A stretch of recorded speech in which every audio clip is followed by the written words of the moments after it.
자, 지금 민주당의 이재명 후보가 어떻게 보면은 뭐 잘 나가고 있으면서도 사면 초과의 또 입장이 있지 않냐. 이번 대법원의 어떤 정치적 편향된 판결 이후에 자, 이 부분을 어떻게 지금 극복할 것이냐. 이것도 지금 초미의 관심사입니다. 네. 민주당의 지금 현역 지방 의원으로서 이 부분도 어떻게 지금 보고 계십니까?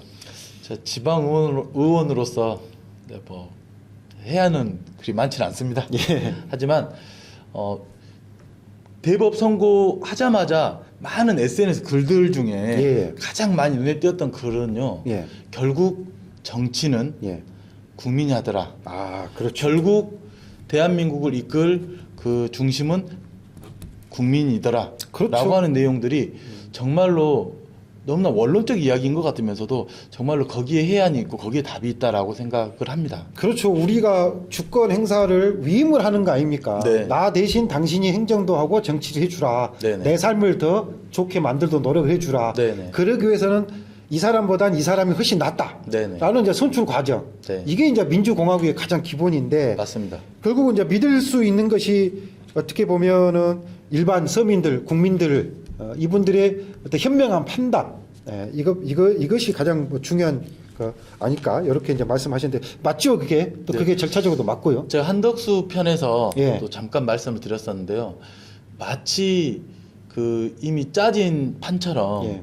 이미 기획된 것처럼 이렇게 착착착 움직이는 모습에서 저희들은 더 치밀하게 준비를 해야 되겠다라고 생각을 합니다. 저도 이제 민주당의 당원으로서 예. 또 그러하고요. 당원의 한 사람으로서 또는 민주정부를 열망하는 어떤 시민의 한 사람으로도 마찬가지입니다. 그래서 한덕수가 이제 대법에서 선고가 나옴과 동시에 30분 만에 총리직을 사퇴를 하고 그러니까 약간 그것도 보면은 요즘 말로 짜고 치는 고습 아닐까 약간 이런 의심밖에 충분합니다. 그러니까요. 그래서 그렇게 하고 바로 대선 출마를 공식화하죠. 네. 그러는 과정을 보면 이 사법부가 행정부와 함께 지금 어떤 공동의 모의를 한 거 아닌가 싶을 정도로 보이지 그렇게 않는 그림자 선이 있다. 되고 있다. 예, 뭐 충분히 그렇게 의심받을 만합니다. 그런 근데 부분들을 막기 위해서라도 과연 한덕수하고 국민의힘하고 단일화가 될까요? 어떻게 될까요? 이 저는- 부분도 지금 좀 관심이 굉장히 큽니다. 저는 무조건 된다고 생각합니다. 그럼 누구로 될까요? 그들은 이미 큰 틀에서 예. 아까도 잠깐 말씀드렸지만 저는 이제 조기 대선 과정 자체가 계엄 예. 직후의 탄핵과 예. 탄핵을 반대하는 예. 그러니까 계엄 세력은 탄핵을 반대하는 세력이었고요. 그렇죠. 이 탄핵을 반대하는 세력, 다시 말해 민주주의가 잠시 흔들려도 돼. 또는 뭐 민주주의가 흔들린 게 뭐 큰 문제야? 내가 너희들 먹고 살게 해줄게.라고 하는 세력과 예. 무슨 소리야?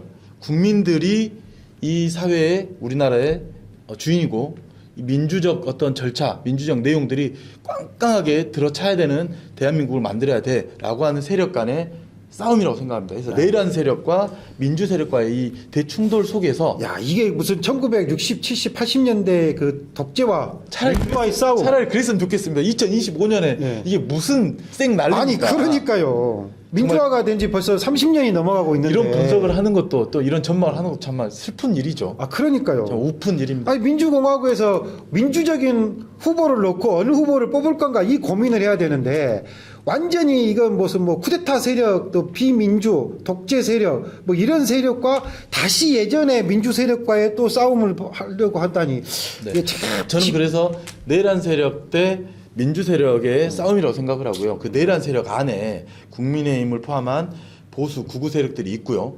거기에 지금 한덕수라고 하는 전 총리도 이 틀 안에 있다 예. 생각하기 때문에 저는 단일화는 그들은 이미 답을 정해놓고 답정너 예. 이다. 그러면 단일화가 된다고 했을 때 과연 시너지 효과가 날 수 있을까 이런 부분도 사실 좀 의심스럽거든요. 네네. 왜 그러냐면은 국민의힘 입장에서 봤을 때는 자기들의 고정 지지 세력은 있거든요. 네. 일명 콘크리트라 그러죠.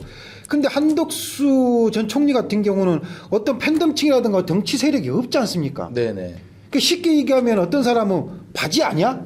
요즘 뭐 바지 사장 얘기 나오는데 뭐 그런 얘기도 나오거든요. 네. 근데 과연 그렇게 합쳤을 때 어떤 한덕수 총리가 가지고 있는 어떤 뭐 정치 세력도 없이 어떻게 보면 그냥 이미지. 근데 그 이미지라는 것도 어떻게 보면은 내란 세력의 2인자로서 네. 활동을 해왔는데 과연 그거를 중도층이라든가 일반 시민의 어떤 공감대를 형성을 해서 과연 이길 수 있을까? 아니면 못 이기더라도 뭔가 그 다음에 어떤 정치적인 이익을 노리기 위한 노림수 아닐까? 뭐 이런 건 또 어떨까요? 저는 아직까지 대한민국이 예. 민주 진보 진영의 그 힘과 에너지가 저는 여전히 더 유효하고 예.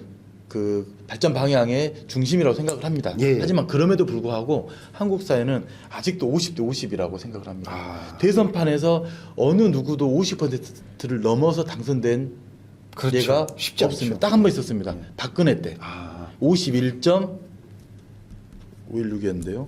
네, 큰 차이는 없네요. 51.6%로 해서 과반을 겨우 넘어서 되는 예 정도이기 때문에 여전히 이 중도층이 어떻게 움직이느냐에 따라서 대한민국 대선판은 거의 박빙에서 왔다 갔다 한다라고 생각을 합니다. 그게 저는 참 그 부분도 이해하기가 쉽지가 않은 게 우리가 선거를 할 때는 정말 내 삶을 지금보다 더 낫게 해주는 사람이 어느 누구일 것인가를 놓고 선택의 기준을 해야 되는데 자꾸 누구는 싫어. 난 이 사람이 싫으니까 이 사람으로 갈 거야. 라는 걸 또 기준으로 하니까 저는 참 그런 부분도 좀 안타깝더라고요. 우리들이 내 삶에 직접적 영향을 미치는 중요한 선택을 해야 될 상황에서 정말 어떤 사람이 뽑는 것이 나에게 이로운 선택인가를 좀 객관적으로 좀 들여다봐야 되는데 자꾸 어떤 뭐랄까 편향된 시야각에 좀 확증적 편향 뭐 이런 식의 좀 쌓여가지고 어느 너무 지나치게 한쪽만은 좀 바라보고 근데 사실 그런다 그래서 자기 삶이 나아지는 것도 아닌데 지난번 선거를 보면은 저도 안타까움이 그러는 거거든요. 네. 윤석열 대통령이 어찌됐든 간에 적은 표차이지만 당선이 됐어요. 네. 얘기 들어보면은 이재명이 싫어서 그쪽을 많이 찍었다는 사람이 있는데 그 3년 동안 어떻게 됐습니까? 나라는 아주 경제는 아주 거덜나고 나라 곳간 텅텅 비고 안보부터 시작해서 사회, 경제, 정치적 불안 등등 뭐 하나 나아진 게 없거든요. 네네. 근데 이번 선거에서도 또 그와 같은 일이 반복될까? 저는 그 부분 굉장히 좀 우려스럽습니다.